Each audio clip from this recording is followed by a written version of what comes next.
In this lesson, you're going to learn how to find the GCF of algebraic terms. This is still an introduction to lesson 4-5, so please title your paper as such. You'll see that in the topic objective section here. Okay, and then also make sure your name, class period, and today's date are also on your paper. Now this page of Cornell Notes is a new page, so make sure you have a clean sheet of paper, okay? And also make sure that you copy down your essential question, which is, how do I find the GCF for algebraic terms? Our first question asks, what is an algebraic term? Well, an algebraic term may contain variables. So the key here is that you may see terms in an expression that have a variable with them. We can still find the greatest common factor for a set of terms by looking at how those variables interact with the numbers themselves. The second question asks, how do I find factors for algebraic terms with variables? Well, that's a really good question. First, you're going to work this just like we did before with numbers. Find all the number factors for each term. Then you're going to list each variable from the term separately. And then last, we're going to find the largest number and variable that is common to all terms.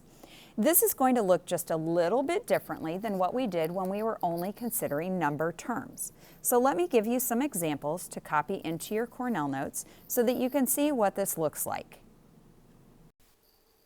In question 3, we are asking, what is the GCF of 10 and 15x? So the first thing we're going to do is start by listing all the factors of 10. 1, 2, 5, and 10. Then we're going to do the same thing for 15. But what we also need to list as a factor is the x, because 15x means 15 times x. So I'm looking for all those factors of 15, which is the 1 and the 15, the 3 and the 5, and we have a factor of x on there. Now I'm going to look for all the things that they have in common. So in this case, they both have a 1 and they both have a 5. But that's it. They don't have a variable in common because the number 10 does not have a variable with it.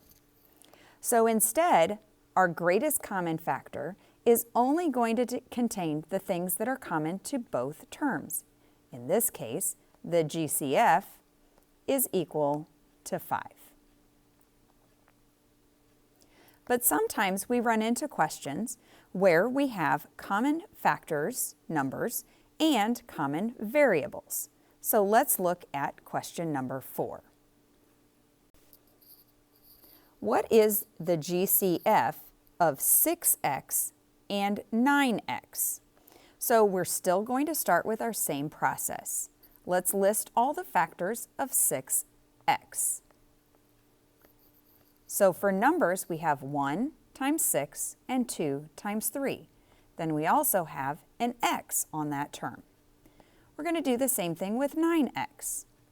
1 times 9 and 3 times 3. But it also has an x in that term. Now we're going to go ahead and underline the common factors. 1, 3, and x. So as we pick out the greatest common factor, we are looking for what do they have in common with the numbers, a 3, but look at this, they also both have the x on it. So the x must be a part of our GCF, which means the greatest common factor for 6x and 9x is 3x.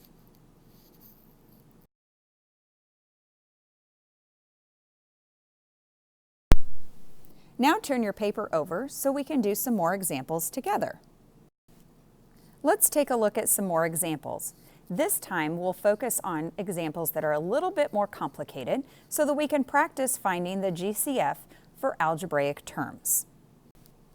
Take a look at this example. I've kind of thrown a whole bunch of things at you right here. So we're going to look for the greatest common factor for 14x squared, 16xy, and 18 x squared y. So let's start with the 14x squared. The number factors are 1 and 14 and 2 times 7. But notice that there's an x squared, which means x times another x. So 2 x's makes x squared. Now let's go on to 16. We have 1 and 16. We have 2 and 8. And we have 4 times 4. Then you'll also notice that there are 2 different variables here. We have an x and a y. So both of those will get listed. Now we're going to do the same thing for 18. We have 1 times 18. We have 2 times 9. And we have 3 times 6. But 18 has 3 variables there. You have x squared, which means x and another x, and then you have y. So again, as we go through to identify the ones in common, the things in common, for numbers, we have 1 and 2. And for variables, they all have 1 x. So when I find the GCF, I'm looking for the biggest number factor. In this case, it's just 2. And then I'm looking for if there are any variables that are common to all 3. And each of them has at least 1 x. So we're going to put that x with a 2 to make the greatest common factor 2x. Now let's find the greatest common factor for 66yx and 30x squared y. So first, list the factors for 66. 1 times 66, 2 times 33, 3 times 22, 4 doesn't go, 5 doesn't go, but 6 times 11 does. Then we also have a y and an x. Next, do the same thing for 30. We have 1 and 30, 2 times 15, 3 times 10, and 5 times 6. For 30x squared y, that means we also have 2 x's and a y. So now let's look to see what they have in common. When I look at their common factors, I see a 1, 2, 3, and 6. So their biggest number factor is a 6. However, when I look at what variables they have in common, they both have a y and they both have an x. So it doesn't matter what order they show up in, they both have both an x variable and a y variable. So their greatest common factor is 6xy. Now let's find the greatest common factor for 18y squared and 54y squared. So I want you to pause the video while you find the factors for 18y squared and 54y squared. Then come back to check your answer before we talk about the greatest common factor. All right, let's go ahead and check your factors for 18y squared and check your factors for 54y squared. You might need to pause the video while you do that. The common factors for 18y squared and 54y squared, there are a lot of common factors here. In fact, what you may notice is that the biggest number that they have in common is actually 18. So the GCF begins with the number 18. Then when we look at the variables, they both have 2 factors of y. So that means y times y is y squared. So the greatest common factor for 18y squared and 54y squared is 18y squared. Let's do one more example. All right, so the last example that we're going to do is 36xy cubed and 24y squared. So pause the video while you find the factors for 36xy cubed and 24y squared.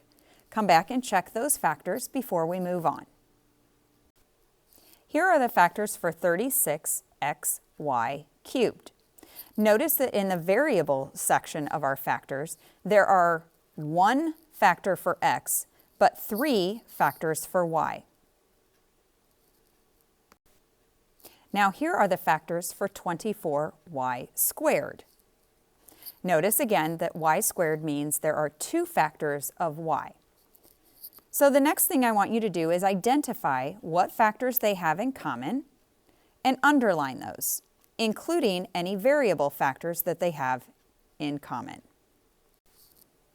The factors they have in common are 1, 2, 3, 4, 6, and 12, which means 12 is their greatest common factor in the number portion. Now when I look at the variables, I notice that the first term has 3 y's and the second term only has 2. But each of them has at least 2 y's in common. So that means y times y, or y squared, is part of that greatest common factor. So the GCF for 36xy cubed and 24y squared is 12y squared. In summary, our steps for finding the GCF for algebraic terms is, number 1, list all factors. Both numbers and variables must be included in these lists. Number 2, identify the common factors, including, not just the numbers, including any of those variables that are factors for all the terms.